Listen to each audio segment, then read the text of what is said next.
Let's say you finally decide to start investing. You transfer your first $100 into a shiny new app on your phone, open it up, and immediately run into a wall. You are staring at thousands of options. Right away, you are forced down one of two very different paths. On the left side, you can pick a specific individual company's stock to buy. On the right side, you can buy something called an exchange-traded fund, or ETF. The path you choose decides exactly how much risk you are taking on. When you buy an individual stock, you are tying your money entirely to the fate of one single business. If they struggle, you struggle. But an ETF takes that same money and spreads it out across hundreds of different businesses at once. This chart shows what that risk looks like in motion. A single company's stock can whipsaw up and down from day to day, based on a bad earnings report or a CEO's tweet. But because an ETF holds so many companies, those extreme daily panics are absorbed, leaving a much more steady, averaged-out climb over time. Because these two paths are so different, choosing between an individual stock and an ETF is the most important decision you will make about how to handle risk.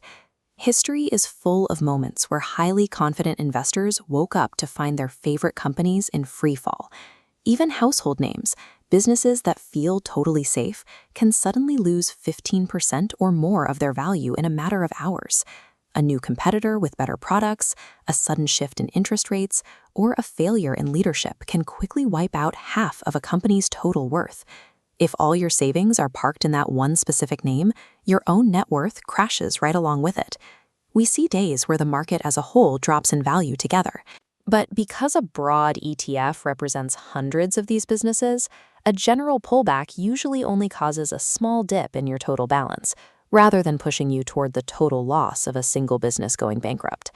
Betting your financial future on a single stock requires you to be perfectly right about that specific company's future.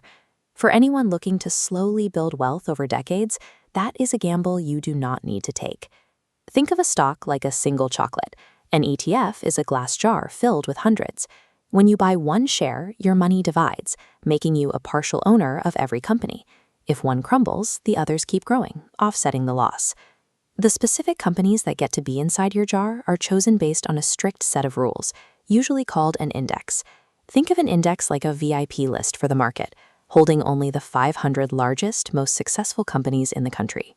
If one of those companies starts losing money and shrinks, it breaks the rule. The index automatically kicks that failing company out of the jar and replaces it with a new, growing competitor. As an investor, you do absolutely no research to make this happen. Buying a broad ETF essentially gives you a self-cleaning portfolio.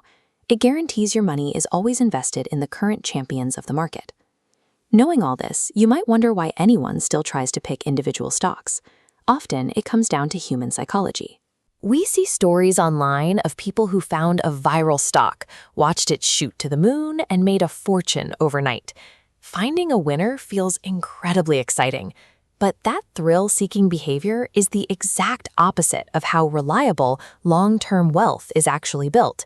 Good investing is usually just pretty boring. For decades, armies of highly paid professionals have spent their lives yelling on trading floors, trying to predict which specific company will win tomorrow. And year after year, the data shows that the vast majority of them fail to beat the simple average return of a broad market index. Guessing wrong on one stock has high stakes. While the whole market usually recovers from a bad day, an individual company can fail completely, taking a massive chunk of your savings with it. Building real financial security should never feel like riding a roller coaster. It comes from setting up a boring, automated system that quietly goes to work for you every single month.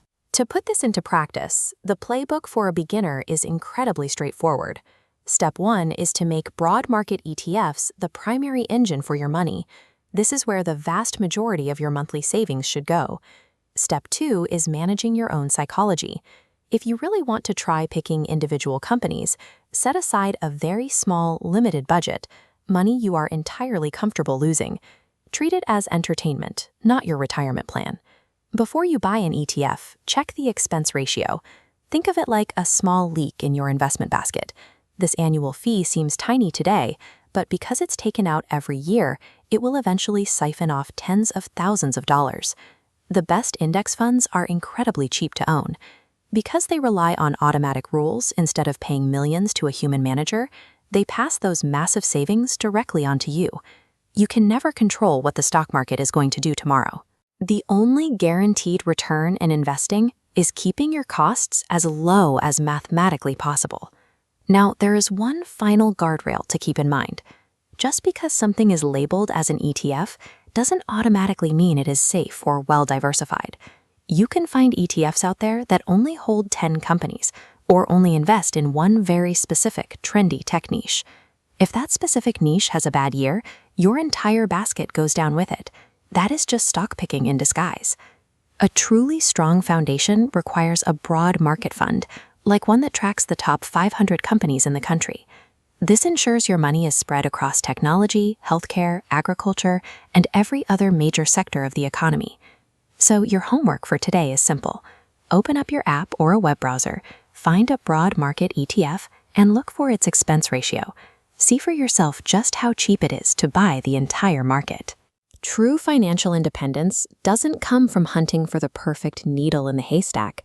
It comes from buying the entire haystack, keeping your fees low, and letting time do the heavy lifting. If you found this helpful, hit subscribe to see more plain English breakdowns of how your money actually works.